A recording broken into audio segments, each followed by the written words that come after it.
That's what he wrote on. That's what he wrote on it. He's wrong. It is charge, counter, tribal.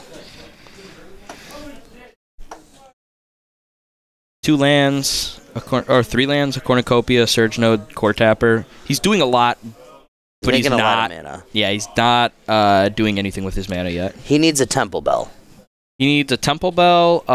Inventor's Fair might actually just be able to search for whatever he thinks he needs, though. So am I reading that right? Is Paradox combo 2 and 0?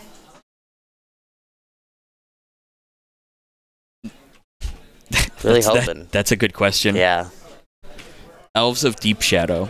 That's one that Elves doesn't play a lot. That's kind of going deep. I wonder why that's in there.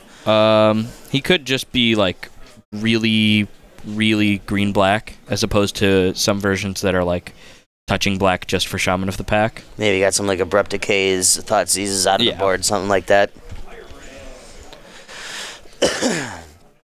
So Mike over here, he's just going to be kind of sitting around dirtling with these charge counters, you know, making some mana. But the goal of the deck really is just come to a turn where you play a bunch of these different artifacts that have a whole bunch of charge counters on them. Oh, they're 1/1. All right. And then you're going to make basically you're going to make infinite mana with Paradox Engine. If we could pull that one up. We're going to make you're going to make infinite mana, draw your entire deck with Temple Bells, and then play an Emrakul or a Banefire. I think the last one he showed me was also Walking Ballista. Or Walking Ballista, yeah. Anything that can win with infinite mana. He's starting to like move now. He's going to be able to put 2 counters a turn on Cornucopia and still tap it for next turn 4. Yeah. Turn after 6. That's kind of how this deck works. It's like a snowball. It starts really slow, but once it starts going, it goes kind of crazy. The only problem with this deck is its consistency. Right now, he's going to be making a lot of mana, but he doesn't have anything to do with it. So we really need him to top deck something. Inventor's Fair is going to help a lot, and I think I just saw Aetherflux Reservoir enter his hand. Ooh, which that's is a spicy one. An interesting kill piece, but also against Elves here, looks like it might just be able to gain him enough life to stay out of range. Yeah. I kind of can dig that in this type of deck as a card that, you know, even if it's not going to win you immediately, you can cast 2, 3, 4 spells in a turn and just gain a lot of life.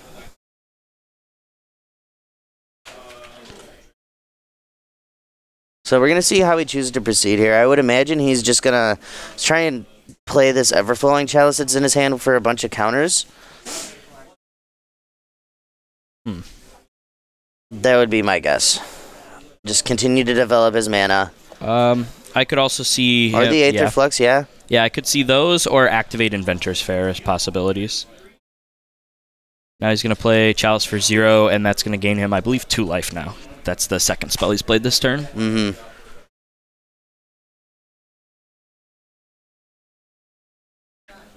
Yeah, next turn he's going to have access to as much as 9, 10 mana. For turn 4, that is a lot. His opponent helping him out, giving him dice that are larger than go up far past 6. Ever unprepared. Our buddy Mike. So what we need to see from the Elves player here is he needs to really start putting some aggression and start swinging at him. Yeah, Archdruid is like strong, but it isn't doing anything yet. That's a good one. Collected Company. We're looking for like either 2 Archdruids or an Archdruid and a Shaman. I can see maybe 1 Shaman at least in there. Llanowar Elves. Yeah. Elvish Clan Caller and Llanowar Elves are going to be the choices. So he just made his team a lot bigger with that. Yeah, he's going to swing in for 9 now. In chat, Mitch is one of the most powerful humans on Earth. There are some humans that are more powerful than the rest of us, and to be honest, we have to keep them down. Need to nerf them. Please, somebody errata the text on Mitch. God, please, where's the nerf? Where's the next patch? Yeah, please patch Earth.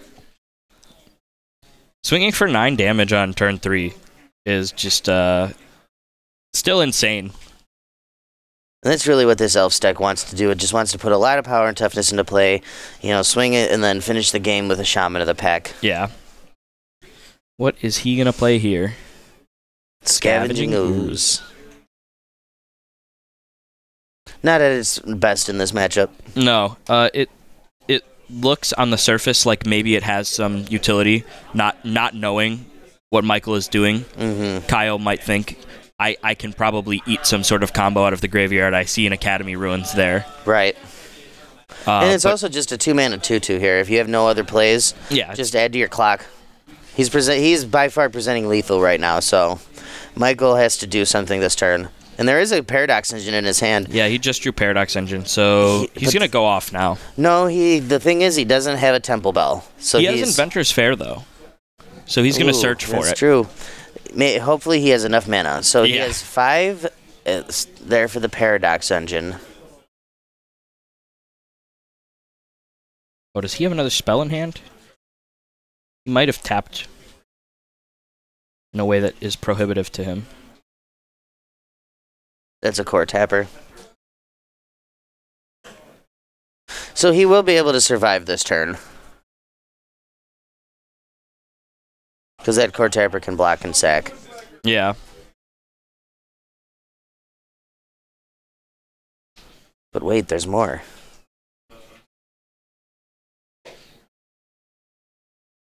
Just putting some charge counters on his artifacts.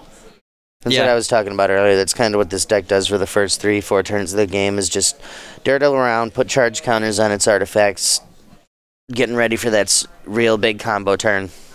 Aetherflux Reservoir also might have been like super key this turn, because it allowed him to gain 3 life off of a turn that is just pure setup. Yep, and last turn he gained a couple life off it as well. So, and he's going to be able to block with this core tapper and have at least one more turn, where he's going to be able to sack this Inventor's Fair and possibly go off. Of course, if Kyle does something like Collected Company for anything, it doesn't matter. Oh, and that is a Collected Company in his hand. I want to see the pre-combat. Yeah, he's looking like he's going to tap this Archdruid for it.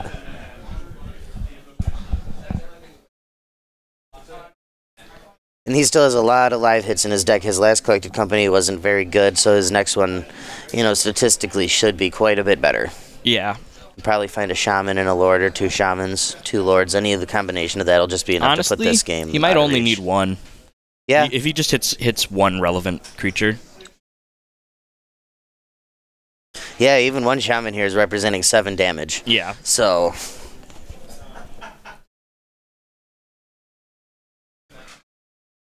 that's gonna go for it. It looks like.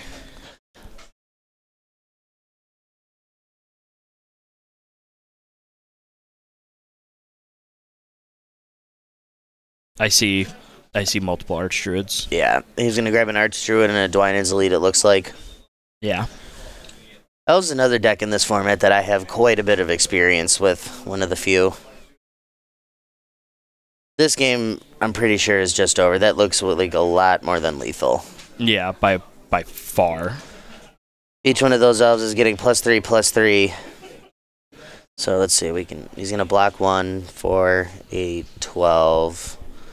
14, 18 damage coming in. Yeah. That should be it. That's even with blocks, that's 18 coming through at least.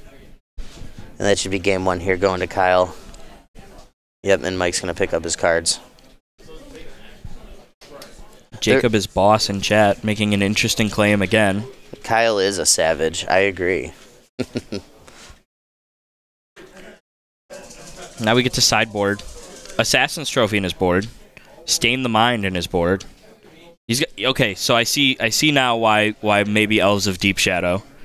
He actively is looking to do things with black mana. Yeah, he's got 3 Assassin's Trophies out of his board with a couple of Stain the Minds as well. So out of this board from Kyle, I really like the 3 Assassin's Trophies, the 3 Damping Spheres too. Those seem very powerful in this matchup. The 2 Reclamation Sages as well, just blow up artifacts, exactly where you want to be. From Michael's side, there isn't a whole lot, honestly, that I would bring in here. I think Ensnaring Bridge sounds pretty good. That's about it. Maybe the Batterskull? No, that's way too slow. Yeah. If he... maybe Ugin. If he just gets going with mana, Ugin is going to wipe the board. I guess if there's a matchup for Ugin, it's probably this one. Yeah. Ugin seems like an interesting inclusion. He seems much more set up to deal with the combo decks of the format, though. Yeah. Combo decks and decks that have hand disruption.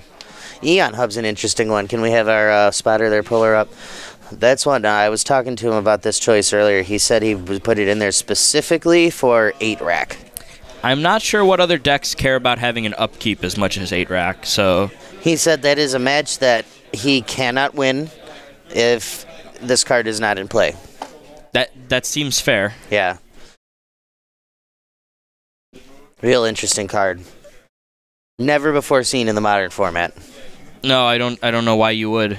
The only card I've seen that I've seen more of is believe it's called Paradox Haze. Yeah. Which gives I think Enchanted player an extra upkeep. Mm-hmm. So it seems weird to me to skip upkeeps. You skip it because of the yeah, I understand the interaction with the rack and Shrieking Affliction. But I've just never seen anyone who's so interested in doing it. He apparently has just been beaten by it enough. Fair enough. Yeah. 8-rack is very good. You lose to a deck enough times, you just come prepared. Yeah. I've lost to 8-rack enough times. I should start coming prepared. Mm-hmm. Get your Eon hubs now, folks. They're going to spike.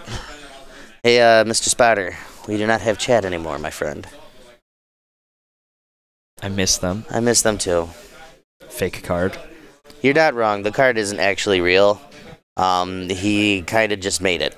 Nobody's ever played it before, so... Have you ever played that card? Have you ever cast 5 mana? Have you ever tapped 5 mana to play that card? To play that card? No. I have paid 5 mana to do less.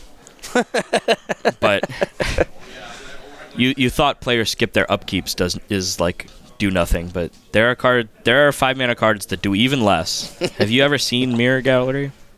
Hey, that card does fun stuff, at least. Yeah. Like, that's a build around. What are you doing without your upkeep? You're building around your opponent doing something with Eon Hub.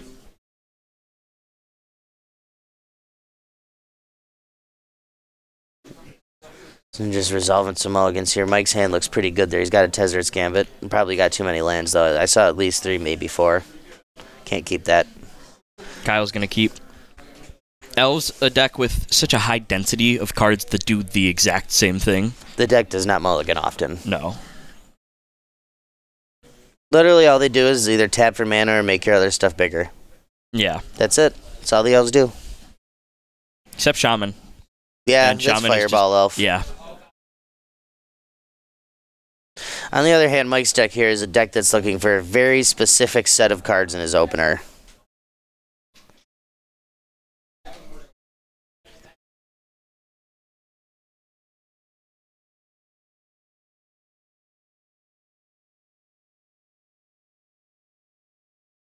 This hand, looking like a one-lander. Yeah, and it's looking pretty weak, too. Yeah, this isn't looking good. It doesn't look like a hand where I'm like... Oh, he's keeping it. Yeah. That was a tilted scry. Yeah. Did you see that tilt? There's not a particular card I think this hand is looking for either to like help. You need like multiple. It needs it needs a land and a temple bell. That's that's step one. Step one, get that Mind Stone down, maybe. Yeah, I think you have to start with Mind Stone. He has colored spells in hand. That looks really bad alongside. Next turn he can cast the Tezzer's Gambit to draw 2, though, so he's going to be fine on this mulligan, I think. It really just depends, honestly, on what Kyle does. If Kyle comes out too fast, Michael's not going to be able to do anything. It doesn't look like it now. Unless we see a Heritage Druid here. If we see a Heritage Druid, he's going to go absolutely insane. Well, that's a black mana. Actually, that thing doesn't even produce green mana. Right. Yeah. That's one of the drawbacks of playing these Elves of Deep Shadow. That's why so many Elves decks aren't playing Elves of Deep Shadow. It seems almost a mistake to me to play Elves of Deep Shadow in the format like Modern where you have just access to perfect mana. Yeah. And you really want your dorks to be producing green. Oh, he plays Astral Cornucopia for 3 to get 1 charge counter on it, and it taps for mana of any color. So he uses it to Stirrings. He brought Ugin in. I see Ugin in his pile. He did bring the Ugin in. You're right about that. Good call. Yep, and there's the Paradox Dungeon. He's 2/3 the way there. Yeah, now we just need a card to make Infinite Mana and Paradox Engine matter. Yeah, Temple Bell. That's That really Temple Bell was Temple Bell is key the when card. you killed me. Mm-hmm. We were playing for fun earlier, and Temple Bell looked weird when I saw it, and then just killed me. Yep, because it untaps every time you cast a spell, so you're drawing a card every time. That's why it's key to this deck. Really lets it storm off, so to speak. And there's that Damping Sphere I was talking about earlier. Very hard for Mike to deal with. Seems like it. It does. In a deck where you want to cast on your combo turn, you want to cast basically an infinite amount of spells. Making all those spells cost infinite more mana, well, it seems pretty good. Yeah. A lot of times when he gets going, though, he does have a Surge Node in play. Mm-hmm. So he is making one more mana before every spell. You're right about that. Eventually, he will be able to outpower this Damping Sphere by making infinite mana. It's just going to slow him down quite a bit. And Snaring Bridge. That's a good one. Yep, and he's just going to play those things for 0. That's not going to work with Damping Sphere in play, though. Oh, you're right about that. Oh, I think he realizes it. Yeah, one See, for that's 0. what I was talking about. He has to now, instead of playing out both of those, he has to pay one to play that. And that's going to strain a card in his hand, which is very relevant in this situation. Yeah. Ensnaring Bridge. I think he has 2 cards in hand, which is going to mean all of these elves still attack. Mm-hmm. No, he actually has 3 cards in hand, which is he would have had 2 cards in hand, but he would have been set up better to just empty his hand next turn, which is something he may not have the luxury of doing now. Yeah. So we're really like 8 coming across. Yeah, that's going to be harsh, considering that he's got, I see a Heritage Druid and a Shaman of the Pack at the very least in Kyle's hand, so this is just going to be lethal here. Oh no, it's not quite lethal. One off there.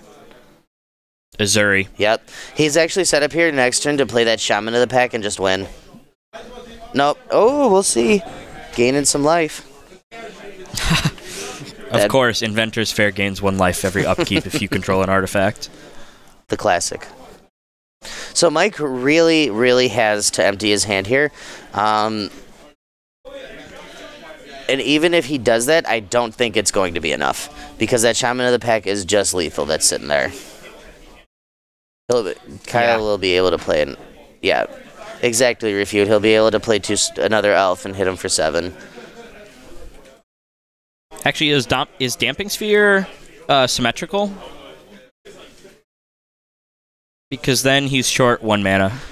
You are right about that, so he'll need a mana source. Or no, Heritage Druid's just going to tap for 3. I forgot. Oh, yeah, never mind. Don't listen to us. We're back and forth on whether it works or doesn't, and in the end, it doesn't even matter. Tried so hard and got so far. Yeah. In the end, it didn't even matter.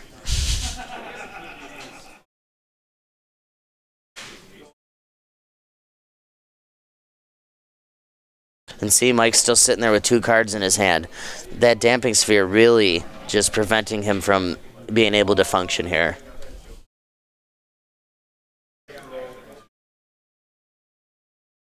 It would not have mattered because he's going to be able to kill him with the Savage. Not the Savage, that's Kyle. Kyle's the Savage. Kill him with the Shaman. Shaman, yeah, that's the word. There it is. And you can see that's the game. Yep, making sure. Do you actually kill me with that one? Yes. Do I shake your hand yet? Okay, I'll shake your hand now. Shaking the hand resolves. That honestly went kind of how I thought it was gonna.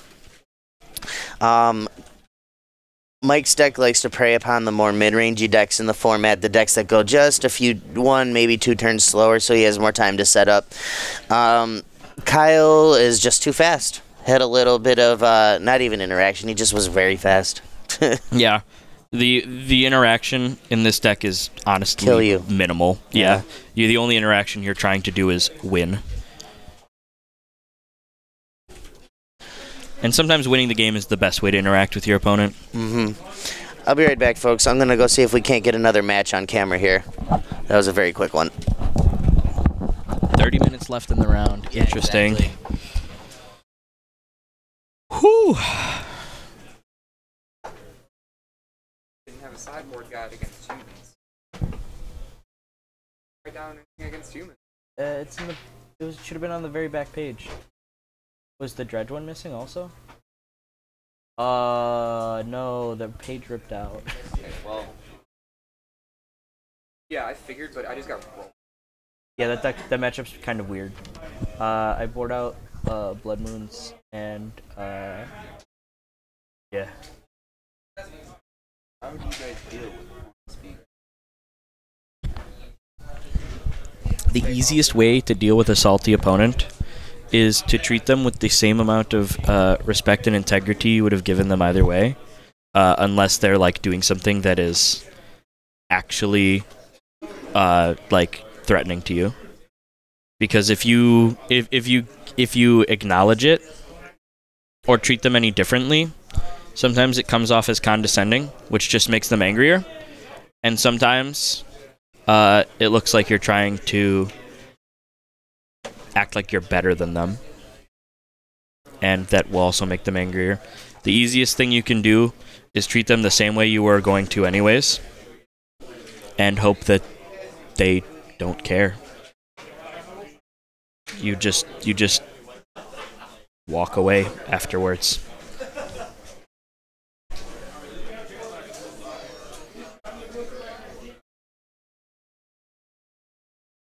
Nobody. Nobody? Nobody. Jeez. Get somebody on the interview. Hey, Dustin. Blood Moon? Very bad in that matchup. Really? Yeah, because you'd rather just take them off lands than make their lands do nothing. Because a lot of times they're just like Aether Violate and stuff. Oh, sure.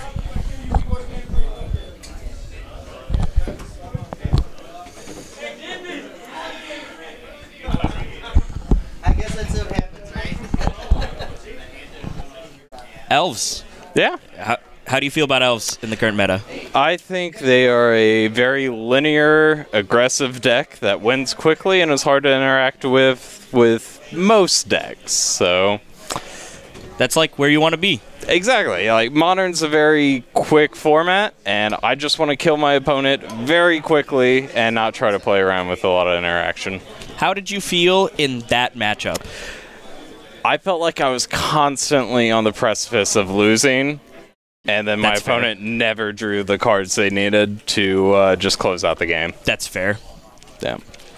What did you think when you were going to your sideboard in Oh game god. 2?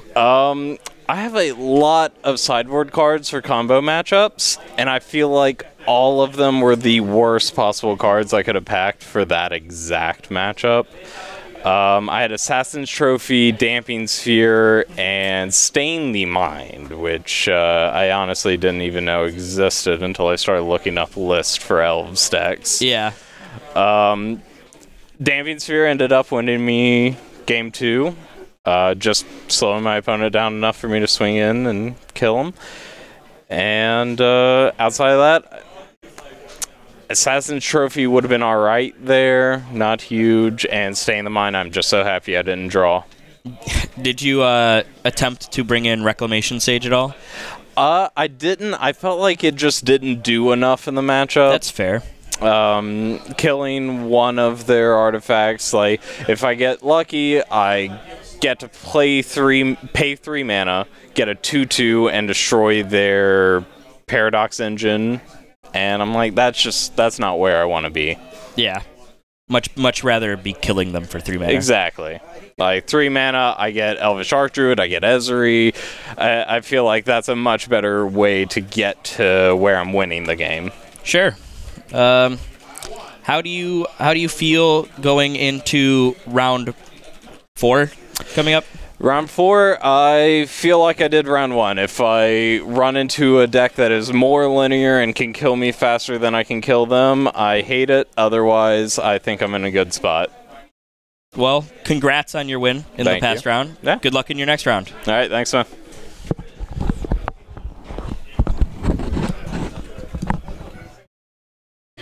What do you think the top 5 decks in Modern? I'm assuming there's an R missing in there. I think top 5 decks,